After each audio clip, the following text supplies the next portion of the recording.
Hello and welcome to a very special Is It Worth It? And today we're looking at Warhammer Plus. Warhammer Plus is something that has been divisive, though I think opinions need to be made on what is known and not speculation. So first, the plus suffix. Any connection with Disney is tenuous at best. A plus suffix is common among many brands. We have Apple Plus, Sky Plus, and Google Plus to name but a few. So having that as a connection to Disney is, in my opinion, pretty weak. Anyway, I saw a comment on the site saying that the app is being made thanks to a bespoke app created in a big name in VOD content. This could be anyone, from a development team to the streaming service. It doesn't necessarily mean Disney. Why didn't they mention the company? Maybe because the majority of people wouldn't know who they were talking about, such as it being a development team rather than an actual streaming service. So the Disney connection is speculation and should be taken as such. What we do know is the content, or how much has been shown, which is 11 shows. That is pretty low compared to the multitudinal of streaming services, with numbers of movies and shows from 300 Shudder and 7,000 Disney Plus. These are both from Google, just Google searches. They have said there's more to come on the 23rd of June, but how much more and why such a small percentage, if there is that is so much more, is worth thinking about, especially on a day of announcement. Announcing only 11 shows when you're announcing a new app is, to me, a very poor decision. If you have so much more content, you would want to show as much as possible or tell as much as possible and not just a bare minimum. Netflix back in 2005 was boasting 55,000 titles on their DVD on demand service. Of course, now they have a far fewer. With the last count I checked was 2,542. No, yep, I believe that's right. No, 2,425. And still, that's just the movies and not including the shows, which I believe the shows were 524. Anyway, also we need to consider that most other streaming services don't make most of their content. I know we can talk about Disney, which obviously make their own content, being Disney, but they did have a back catalogue to begin with. They didn't just start out making their own content. So expenses go to licensing and not production, with services such as Netflix and Amazon Prime. Also, Netflix has over 207 million users, I should say, and at $10 being the average, it makes it $2 billion before expenditure. So making our own content minimally is actually fiscally responsible. If you think about 207 million users, I doubt there's going to be that many for the Warhammer Plus app. I doubt we'll hit 10% of that. I was looking at the numbers for the Warhammer 40k Warhammer 40k app, and on Google it's only had it up 1,100 plus 100,000 plus users installs. I'm just going to check that again because I did that on the laptop and not the phone. Phone tends to be more accurate. As we're going through that, Games Workshop doesn't have the luxury of other content. It only has its content.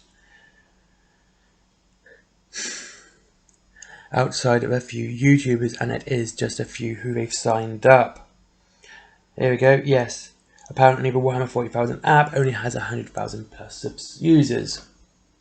So that's not even hitting 1 million, and that is maybe one of the most popular apps. And yes, Battlescribe says the same, so it's quite a small audience. Yes, the lore and the books are doing very well, but we are not, though we are talking about the lore, this is important to know that this is a very niche service for a very niche hobby. Anyway, so GW are stuck with their own content, and the cost it comes with. Animation is not cheap. It can go from $275,000 to $350,000 per episode, costing upwards of $3 million for a series. So that's up to $38 million just for what has been shown. I can take away $3 million of that because of the Astartes 2 obviously being made by someone else. So even that is $35 million. Without them, that is a lot of money, and that if we even be generous and say it's $10 a pop, they would need they would need over 1 million users from day one for it to become a financial success. Though saying that, Games Workshop could have a financial backer.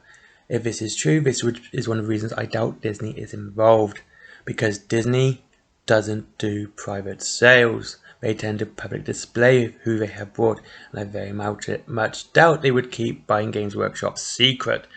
So, is the subscription of Warhammer Plus worth it? With the amount of content shown and the cost of making the content? No. Not as we know as of yet.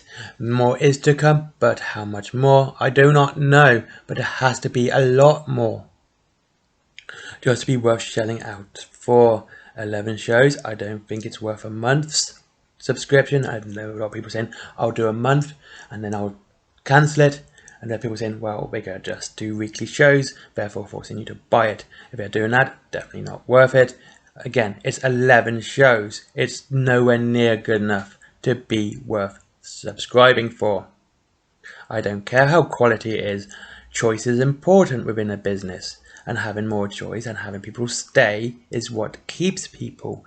A lot of people, it's not about the new customer, it's about the old customers staying. They have put the most money in, and they will want ones you'll want to keep. Having new customers is great. Once you have built an audience, you don't want to get rid of them. So, what do I think? I think Games Workshop should have reached out to a different streaming service such as Netflix, Amazon, Hulu, doesn't matter.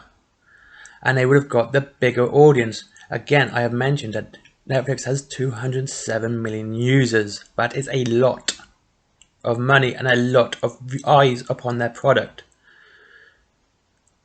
Even if we are very generous and say they get 1% of that, that is 2 million users. And with their app only getting 100,000 plus users, that is 20 times what they are getting now. So, I have said my piece, and I have tried to be as objective as possible, as I think all should be. I hope you enjoyed this video. I was excited about the animated programs. I was let down with the subscription service. This is just a bit of subjectivity for me. It does feel like a money grab. I'm not impressed. I could go without watching them. It's no skin on my back, off my back, watching it or not watching it. Either way, it doesn't bother me. I'd like to see it, but I'm not going to go out of my way to pay for it if I don't have to. And you all have a great day. Like, comment, subscribe what you think on this one. I would really like to hear your opinions. You all have a great day. As always, the links to Element Games and the new link to Forbidden Planet is down below. And I'll speak to you all very soon, and enjoy the hobby.